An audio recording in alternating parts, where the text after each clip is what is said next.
Hello everyone, welcome back. Today I thought that we would actually get to come in the kitchen. I know, ironic, right? I thought that since I started this channel, I said that I wanted to do some stuff in the kitchen, and it's just been a little more difficult for me to get here just because I don't want to have to film with all my kids being home and having to be completely distracted. I get distracted easily enough. So anyone else can relate, right? So anyway, I thought today we would just do something really quick and simple. It's a little bit past my lunchtime anyway, so I thought that I wanted to we'll just film while I get ready to have my lunch too. What we're gonna do is I'm gonna do, basically this is my take, Andrea's take, on making a homemade panini. I have a George Foreman grill here. You don't have to have one of these if you don't want to. You can still do it on the stovetop, but I do like to have it because it acts like a panini press. So I've got it turned on here. I've got it on 375. If any of you else have one of these, it has a gauge here that you can, for certain meats and stuff like that. And it says sandwiches, panini. You can have it anywhere between 400 and 450. I like to do mine at 375 just because if I do get distracted, which I tend to do with having 3 kids, I walk away. If I have it a little lower setting, it gives me a little bit more time and I don't have to run the risk of burning my sandwich, which makes me very sad. So what I've got here is I'm making 2 paninis right now. I'm making one for me for right now, and then I'm gonna make one for me for me to have for lunch tomorrow at work. So I've got 4 slices of sourdough bread. I like to use sourdough just because it holds its shape better. You can use white bread, wheat bread if you want, but they do, because there's more air in them, they tend to flatten out. These tend to actually just stay the thickness that they are. So I have 2 slices if you're gonna make one sandwich, and I put a light coating of butter on one side, and I just take mine and I put the butter side together like it's like a butter sandwich, and then I'm gonna put a little bit of mayonnaise on the inside to kind of help glue the meat to it. I'm gonna use some chicken breast, chicken breast lunch meat that I grabbed from the store this morning, actually, because for whatever reason, I run through lunch meat really fast with my kids. I don't know what it is. I think they come in and they just snack on the meat. They just open the bag and just eat it, which, I mean, I guess there are worse things for them to be eating, so I won't complain too much. So I just have some chicken breast. This works really well for turkey or ham or anything else that you want to do.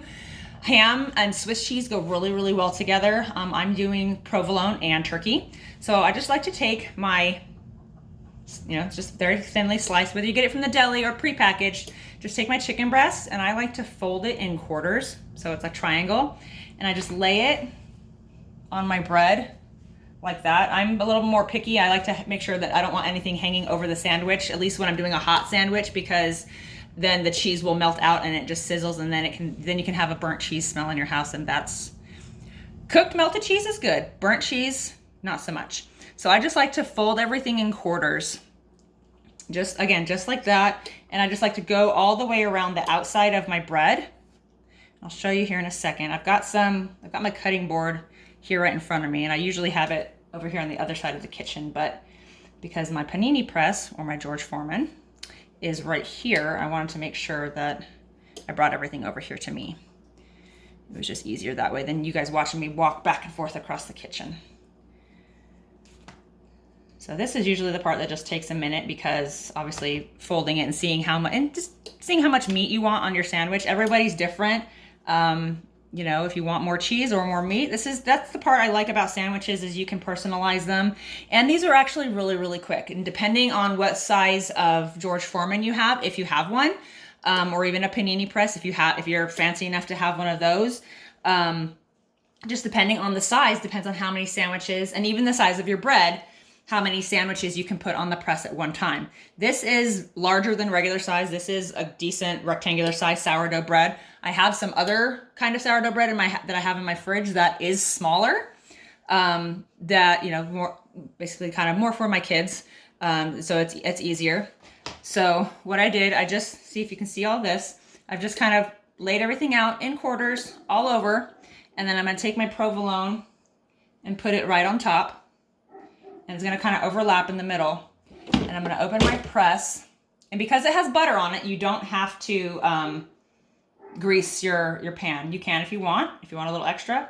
And I'm just gonna take it and I'm gonna lay it kind of diagonal. I want those grill marks. I'm kind of picky like that, I guess. And just close it. Put the other piece of bread on top with the butter facing up. And I'm just gonna cook that on there. And while that one's cooking, I'm going to, sorry, I thought I got distracted. I thought I buttered both sides of my bread. I'm gonna prep my other sandwich. So for tomorrow. I like having the oven roasted chicken. That's just my preference for the paninis. I like having turkey too. But turkey seems to be a happy medium for everyone in my family. So if I'm being a little selfish here, then I like to have the turkey because I know that no one else really will eat it unless I tell them that it's turkey. So this way I can kind of guarantee myself to get a sandwich. Does anybody else do that? Kind of like, you know, it's kind of like hiding yourself in the closet to have your candy bar so you don't have to share it with your kids. I mean, again, please don't make me feel like I'm the only one that's alone here and doing that. Sometimes I don't like to hide and eat my candy or anything like that. I like to wait till everyone else is asleep so then I don't have to share, because I feel like if I have to go hide it and hide to eat it, I can't talk today. If I have to hide to eat it, I have to rush and I don't enjoy it as much. That's just me. Is anybody else like that? Please don't make me feel alone. So put any kind of comments or questions you have in the comment section below for me. Don't make me feel like don't leave the cheese standing alone here.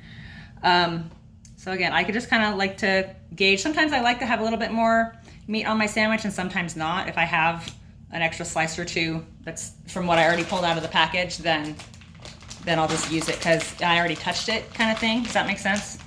Like I don't want to put something back that I already touched. It's just kind of like a party thing. Oh, you touched it, you eat that one.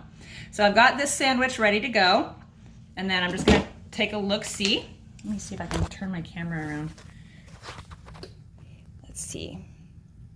Oh, that's gonna take a video. Let me see, we'll just turn this around like this. See, I've got some nice grill marks going right there. And then I'm just gonna take it and I'm just gonna flip it. Because the sourdough is a nice sturdy bread, you don't have to worry about it falling apart as easily because it is a stiffer bread. So I'm just gonna go ahead and grill that on that side. Get some nice grill marks. Get it to be kind of a golden brown. Again, with sandwiches, it's whatever your take, whatever you want to do with it. If you like it to be a little more lightly brown or you like it to be a little bit more, a little darker in color, that's totally okay too. That's the good part about sandwiches, is that you can personalize them so much. And now this is really, really basic. If you want to add any other kind of sauces or anything like that to your panini, you totally can. I've gotten some from our grocery store here that's got like a more of a pesto sauce kind of thing in it. That's really good. If that's something that you want, again, that's the great thing about sandwiches, and I can't stress this enough. I love me a great sandwich because you can personalize it. It's like it's your own personal Subway or anything like that at home. It's wonderful, and I love doing that.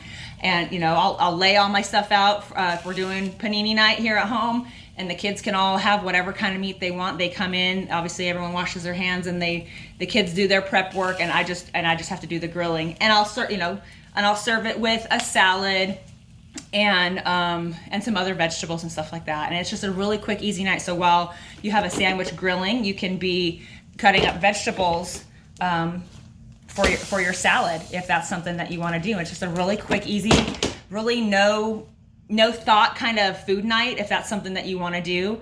You know, it's like tonight we have what do we have going on tonight? It's my day off, so that's another reason why I'm filming today. You know, the kids aren't home from school yet. I've got one that'll be home in about 10-15 minutes, and you know, we've got sports tonight, and then you know, the kids have to do their homework and stuff like that. But we've got the sports game. We have to watch one game, and then have them play another. So we probably won't be back until 8 o'clock tonight, and it's bedtime. So make sure that we get our paninis done. It's a really quick dinner. So if you guys are having a late sports night like we are, if you want to have dinner late, this is a really quick, easy way to do it.